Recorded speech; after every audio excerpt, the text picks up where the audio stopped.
बिस्मिल्लाहिर्रहमानिर्रहीम। अस्सलाम वालेकुम डियर स्टूडेंट। आज का जो हमारा लेक्चर है वो मेथड के first chapter complex number of system से रिलेटेड है।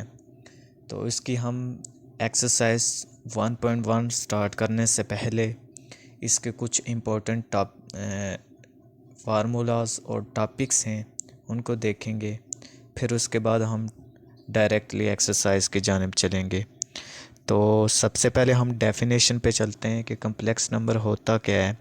A number which can be written in the form of z equal to a plus iota b is called complex number. ऐसे नंबर जो a plus iota b की form में हों उनको हम क्या कहते हैं, कम्प्लेक्स नंबर कहते हैं। इसमें a और b क्या होते हैं, रियल नंबर होते हैं। ठीक है, a को कम्प्लेक्स नंबर के अंदर हम कहते हैं real part of complex number, और बी जो आयोटा के साथ होता है उसको हम कहते हैं imaginary part of complex number.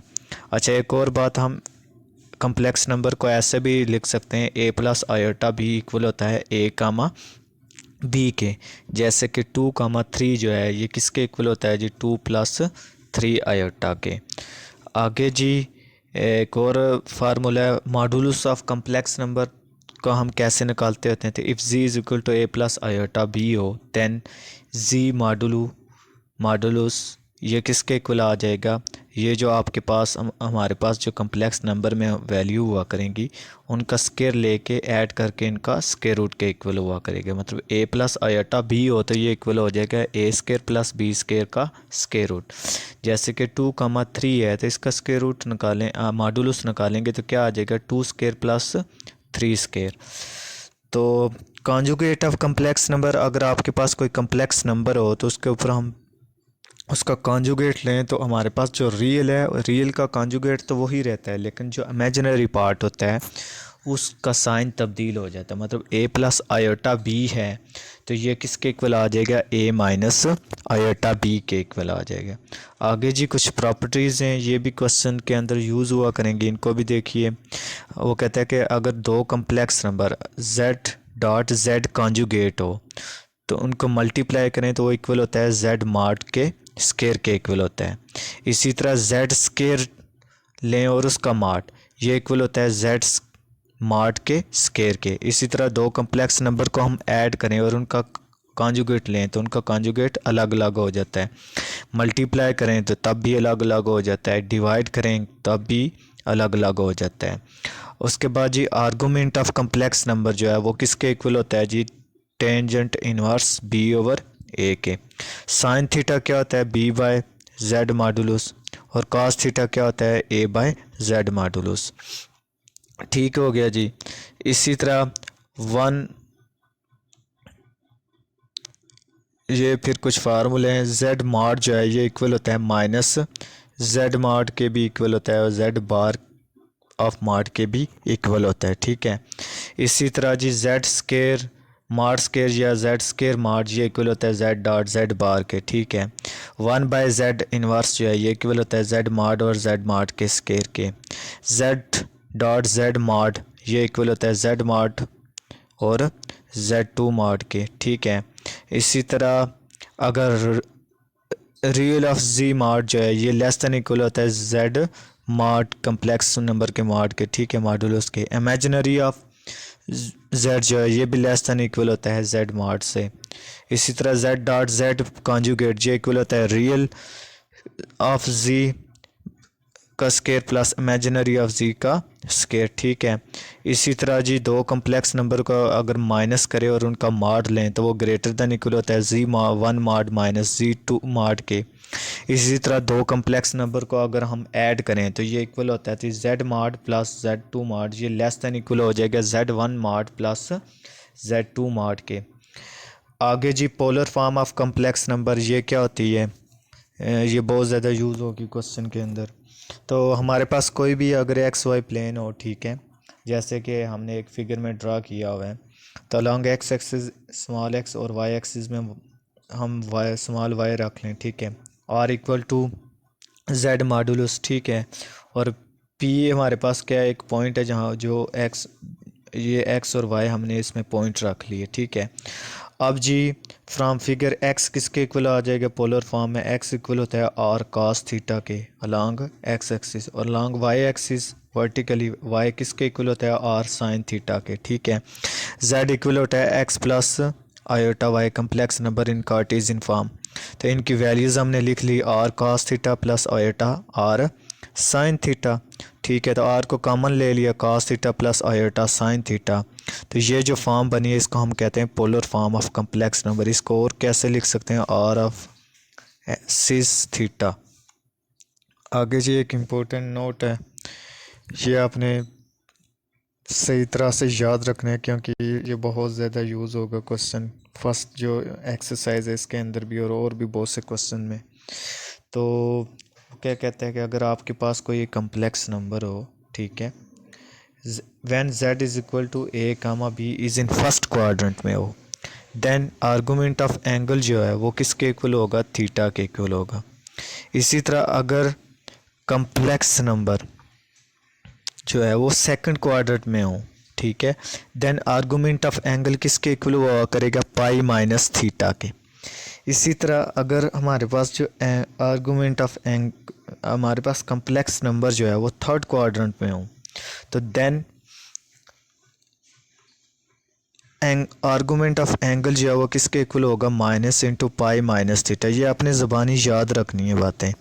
When complex number जो है वो फोर्थ क्वाड्रेंट में हो, ठीक है, Z equal to A comma B जो है फोर्थ क्वाड्रेंट में आ जाए, तो देन एंगल जो है वो किसके इक्वल होगा? माइनस थीटा के इक्वल होगा। तो इट इज़ बिकॉज क्योंकि थीटा जो है वो ग्रेटर देन होता है माइनस पाई से और लेस देन होता है लेस देन या इक्वल होता है 180 के, ठीक है।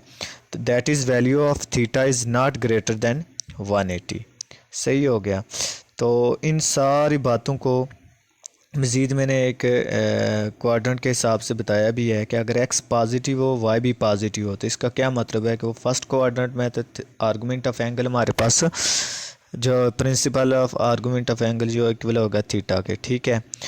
उसके बाद ये अगर x नेगेटिव हो और y पॉजिटिव हो, तो इसका मतलब होता है कि वो सेकंड क्वाड्रेंट में है तो कम्प्लेक्स नंबर, तो वो फिर theta equal principal of argument जो है वो किसके इक्वल हुआ करेगा? पाई माइनस थीटा के। इसी तरह x नेगेटिव हो और y भी नेगेटिव हो, तो देन फिर थीटा प्रिंसिपल ऑफ आर्गूमेंट जो है वो किसके इक्वल होगा? Minus into pi minus theta. और अगर x पॉजिटिव हो y नेगेटिव हो, तो इसका मतलब होता है कि कम्प्लेक्स नंबर हमारा फोर्थ क्वाड्रेंट में है, तो फोर्थ क्वाड्रेंट में थीटा किसके इक्वल होगा? माइनस थीटा के। तो ये कुछ बातें थी जो इस एक्सरसाइज को स्टार्ट करने से पहले हमें पता होनी चाहिए। अब हम एक्सरसाइज की जानिब चलते हैं। इंतहाई आसान क्वेश्चन है। तो क्वेश्चन नंबर 1 में वो express each of the following complex number in the polar form. वो कहता है कि कुछ आपके पास क्वेश्चन है, उनको वो कहता है कि पोलर फॉर्म बना के दो, ठीक है। 1 से 6 तक जो क्वेश्चन है उन सारे क्वेश्चन को वो कह रहा है कि उन सभी को पोलर फॉर्म में बना के दो। तो क्वेश्चन नंबर 1 है, इसमें उसने दिया हुआ है जी -√3 प्लस आयोटा। तो इसको सॉल्व करते हैं हम। तो लेट हम सपोज कर लेते हैं इसको complex number z is equal to -√3 plus iota. तो z इक्वल होता है x प्लस आयोटा y। सही हो गया। तो x plus iota y equal आ जाएगा -√3 प्लस आयोटा। यहाँ से कंपेयर कर लें, रियल रियल के साथ कंपेयर हो जाएगा और इमेजिनरी इमेजिनरी के साथ। x इक्वल आ जाएगा √-3। उसके बाद जी y किसके इक्वल आ जाएगा? आयोटा के साथ 1 है तो इक्वल टू 1 आ जाएगा। अब हम आर्गूमेंट ऑफ एंगल निकालने लगे हैं, तो tan थीटा होता है y बाय एक्स के, ठीक है। तो यहाँ से y की वैल्यू 1 है और x की वैल्यू क्या है? √-3। ये -3 जो है ये हमारा क्वाड्रेंट की वजह से लगा हुआ है, ठीक है। x नेगेटिव है और y पॉजिटिव है, ये आपको पता होना चाहिए। अब 1 और √3 ये tan की वैल्यू कहाँ पे होती है? ये हम जानते हैं π/6 में होती है, ठीक है, 30 डिग्री में होती है। अब हमने निकालना है principal of argument of angle. तो x हमारे पास क्या है? नेगेटिव है और y हमारे पास क्या है? पॉजिटिव है। तो अगर x नेगेटिव हो और y पॉजिटिव होता है। प्रिंसिपल ऑफ आर्गूमेंट कहाँ पे आता है? सेकंड क्वाड्रेंट है। सेकंड क्वाड्रेंट में थीटा किसके इक्वल होता है? पाई माइनस, ठीक है, थीटा जो आपके पास आया हुआ है। तो इसको फिर लिखा तो theta is in second quadrant, तो प्रिंसिपल ऑफ आर्गूमेंट फिर हमारे पास क्या आ जाएगा? पाई माइनस थीटा। तो थीटा किसके इक्वल है? Pi by 6। तो ये वैल्यू इसमें पुट की तो पाई माइनस पाई बाय 6, तो थीटा इक्वल आ जाएगा 5 पाई बाय 6। और आर भी हमने निकालना है क्योंकि पोलर फॉर्म बनानी है। आर इक्वल होता है जी मॉडुलस, तो जी मॉडुलस किसके इक्वल होता है? X square plus Y square. तो एक्स की वैल्यू मेरे पास क्या है? स्क्वायर रूट 3, और वाई माइनस स्क्वायर रूट 3, और वाई क्या है? 1। ये वैल्यू हमने इसमें पुट कर दी तो हमारे पास आ जाएगा 2। अब जी फार्मूला लिखा पोलर फॉर्म वाला, वो क्या होता है? Z equal to are of cos theta plus iota sine theta.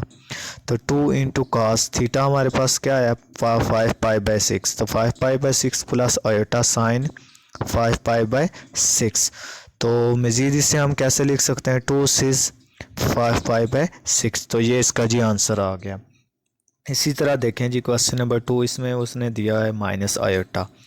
इसको फिर हमने कम्प्लेक्स नंबर के इक्वल सपोज कर लिया। X plus iota Y equal आ जाता है जी 0 प्लस माइनस आयोटा आ गया, ठीक है। एक्स कंपेयर किया उसी तरह, एक्स इक्वल आ जाएगा 0, वाई इक्वल आ गया -1। टेन थीटा इक्वल होता है वाई बाय एक्स, तो ये आ जाएगा -1/0। ये इक्वल आ जाएगा माइनस थीटा के, माइनस इन्फिनिटी के, ठीक है, क्योंकि टेन थीटा इसका इन्वर्स निकालेंगे ना, -1/0। 0 डिवाइड में आ जाए तो वो इन्फिनिटी के इक्वल होता है, ठीक है। तो ये माइनस इन्फिनिटी आ गया, ठीक है। ये नेगेटिव साइन जो है ये क्वाड्रेंट का, ये मैंने आपको पहले भी बताया, ठीक है। तो टेन इनवर्स इन्फिनिटी कहाँ पे होता है? 90 डिग्री में, तो पाई बाय 2। अब जी हमारे पास क्या है जी? एक्स तो पॉजिटिव है, वाई नेगेटिव है। अगर एक्स पॉजिटिव हो और वाई नेगेटिव हो तो इसका मतलब होता है कि थीटा किस क्वाड्रेंट में है? फोर्थ क्वाड्रेंट में। तो फिर principal of argument of angle ये किसके इक्वल होता है? माइनस थीटा के। तो इसमें हमने वैल्यू ये पुट कर दी पाई बाय 2। तो ये हमारे पास एंगल फिर क्या आ गया? Principal of argument of angle -π/2। अब जी और हमें क्या चाहिए होता है? आर की वैल्यू चाहिए होती है। तो आर इक्वल होता है जी mod equal to square root of X square plus Y square. ये वैल्यू इसमें पुट की 0 स्क्वायर प्लस 1 स्क्वायर, ये इक्वल आ जाएगा square root of 1 equal to 1। तो z आ जाएगा, फार्मूला लिखा पोलर फॉर्म वाला, R of cos theta plus iota sine theta. R की वैल्यू इसमें पुट की 1 इंटू कास थीटा की वैल्यू पुट की -π/2 प्लस आयोटा साइन -π/2। तो z इक्वल आ जाएगा cos π/2 माइनस आयोटा साइन π/2। तो ये इसका जी रिक्वायर्ड आंसर आ जाएगा। इसी तरह देखें जी, मैं सारे क्वाड्रेंट का एक एक क्वेश्चन सारा करवा रहा हूँ। क्वेश्चन नंबर 3 है जी, वो कहता है कि -1 माइनस स्क्वायर रूट 3 आयोटा। तो देखें जी, इसी तरह हमने कम्प्लेक्स नंबर के इक्वल सपोज कर लिया। z is equal to x plus iota Y equal to -1 minus square root 3 iota. तो कंपेयर किए, एक्स रियल के साथ कंपेयर हो जाएगी -1, इमेजिनरी के साथ कंपेयर हो जाएगा स्क्वायर रूट -3 आ गया, ठीक है। अच्छा जी, आर इक्वल होता है जी मॉडुलस के, तो ये इक्वल होता है formula x square plus Y square. तो ये भी हमने निकाल लिया, ये आ जाएगा 2। अच्छा जी, टेन थीटा होता है वाई बाई एक्स, ठीक है। तो ये माइनस स्क्वायर रूट 3 -1, तो ये आ जाएगा जी π/3 के अंदर ये वैल्यू होती है टेंजेंट की, ठीक है। अब जी एक्स भी नेगेटिव है, वाई भी नेगेटिव है। अगर एक्स नेगेटिव हो, वाई नेगेटिव हो, तो इसका मतलब होता है कि थीटा किस क्वाड्रेंट में है? थर्ड क्वाड्रेंट में है, ठीक है। तो थर्ड क्वाड्रेंट में प्रिंसिपल ऑफ आर्गूमेंट ऑफ जो एंगल वो किसके इक्वल होता है? Minus into pi minus theta. तो minus into pi minus theta की वैल्यू लिखी -π/3। तो इसे सॉल्व किया तो ये आ जाएगा -2π/3। तो ये आपके पास प्रिंसिपल ऑफ आर्गूमेंट आ गया। अब फार्मूला लिखा पोलर फॉर्म वाला, वो क्या होता है? z equal to are of cos theta plus iota sine theta. Theta की वैल्यू इसमें पुट कर दी और आर की वैल्यू इसमें लगा ली। तो ये इसका जी रिक्वायर्ड आंसर आ जाएगा। इसी तरह आप देखें ये क्वेश्चन नंबर 4 है, इसमें जी एक्स नेगेटिव है और वाई पॉजिटिव है, ठीक है। तो ये सेकंड क्वाड्रेंट बन रहा है, इसको आपने खुद अब सॉल्व करना है, ठीक है। क्वेश्चन नंबर 5 पे चलते हैं। इसमें देखो उसने दो कॉम्प्लेक्स नंबर आपस में मल्टीप्लाई करके दिए हुए हैं। पहले तो हमने इनको मल्टीप्लाई किया, ठीक है। 2 को पहले सारी वैल्यू के साथ मल्टीप्लाई किया, फिर +2 आयोटा को सारी वैल्यू के साथ मल्टीप्लाई किया, ठीक है। सिंप्लीफाई किया तो आपके पास रह जाएगा 4 आयोटा, z = 4 आयोटा आ जाएगा। तो कम्प्लेक्स नंबर के इक्वल सपोज किया तो x + आयोटा y इक्वल आ जाएगा 0 + 4 आयोटा। x हमारे पास 0, y आ जाएगा 4, tan थीटा होता है y/x, तो 4/0 = इन्फिनिटी, थीटा इक्वल आ जाएगा tan inverse of infinity. Infinity कहाँ पे होता है 90 डिग्री में, तो ये π/2 आ जाएगा, ठीक है जी। फिर उसी तरह x भी पॉजिटिव है, अब y भी पॉजिटिव है, तो ये क्वाड्रेंट कौन सा बन रहा है, फर्स्ट क्वाड्रेंट। तो principal of argument of z किसके इक्वल होता है, वही एंगल के c के इक्वल होता है, थीटा के, तो ये π/2 आ जाए। r की वैल्यू निकाली, ठीक है। r इक्वल होता है √x²y², x की वैल्यू पुट की, y की वैल्यू पुट की, तो ये आंसर 4 आ जाएगा। पोलर फॉर्म लिखी, ठीक है, उसमें ये वैल्यू पुट कर दी, 4 of cos π/2 + आयोटा sin π/2, तो z इक्वल आ जाएगा 4 of cos 6 π/2 आ जाएगा, ठीक है। लास्ट जी इसका पार्ट है z = -34 आयोटा और 5 - 3 आयोटा। तो इसको पहले हमने सिंप्लीफाई किया, रैशनलाइज किया, ठीक है। तो -34 आयोटा और 5 - 3 आयोटा, तो इस मल्टीप्लाई कर दे 5 + 3 आयोटा बाय 5 + 3 आयोटा, मल्टीप्लाई और डिवाइड कर दिया, सिंपल। तो इन ये फिर -34 आयोटा इंटू 5 + 3 आयोटा, ये आपस में मल्टीप्लाई हो जाएंगे, तो 25 - 9 आयोटा स्क्वायर। तो मज़ीद आयोटा स्क्वायर होता है -1 के, तो -1 प्लस हो जाएगा 25 + 9, फिर ये 34 बन जाएगा, 34 और 34 आपस में cancel out, -8 into 5 + 3 iota, iota के अंदर मल्टीप्लाई किया, -5 आयोटा प्लस -3 आयोटा स्क्वायर, तो आयोटा स्क्वायर होता है -1 के, तो -5 आयोटा -3 इंटू -1, तो मज़ीद ये आ जाएगा z = 3 - 5 आयोटा के। अच्छा जी, z इक्वल होता है x + आयोटा y के, सही है। ये इक्वल आ जाएगा 3 - 5 आयोटा के, यहाँ से कंपेयर किया, x आ जाएगा 3, y आ जाएगा -5, r की वैल्यू लिखी, ये आ जाएगा √34 आ जाएगा। थीटा इक्वल होता है tan इनवर्स ऑफ y/x, तो tan इनवर्स 5/3 आ जाएगा। अब जी x हमारे पास पॉजिटिव है, y नेगेटिव, तो थीटा हमारा fourth quadrant, principal of argument -theta -tan inverse 5/3 आ जाएगा, ठीक है। तो ये माइनस अंदर चला जाएगा, तो tan इनवर्स ऑफ -5/3 आ जाएगा। तो z इक्वल होता है r of cos theta + iota sin theta, ये वैल्यू इसमें पुट कर दी, ठीक है। r की वैल्यू थी √34, cos है tan inverse of -5/3 + iota sin tan inverse of -5/3, तो √34 और 6 tan इनवर्स -5/3, तो ये इसका रिक्वायर्ड आंसर आ जाएगा। तो इस तरह हमारा क्वेश्चन जो एक्सरसाइज 1.1 है, इसके पहले 6 पार्ट जो हमारे कंप्लीट हो गए।